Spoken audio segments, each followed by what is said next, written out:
சுவையான முட்டை குழம்பு சுட சுட எப்படி வைக்கிறதுன்னு பார்க்கலாமா? வாங்க. இப்போ ஒரு கடாய் வச்சுட்டு கல்லெண்ணெய், கடுகு, சோம்பு, வேப்பிலை, வெங்காயம் வதக்கிட்டு பிறக்கும் இஞ்சி பூண்டு பேஸ்ட்டு,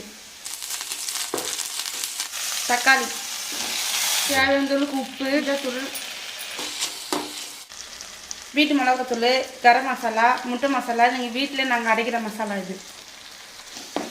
இந்த மாதிரி முட்டை பொடி மாஸ் பண்ணி எடுத்துக்கலாம்.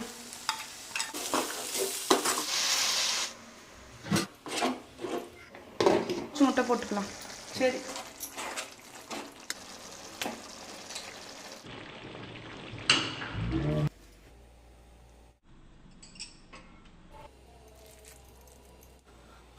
இதை மாதிரி சுட சுட முட்டை குழம்பு வச்சு சாப்பிட்டா சோமா எப்படி இருக்குது தெரியுமா?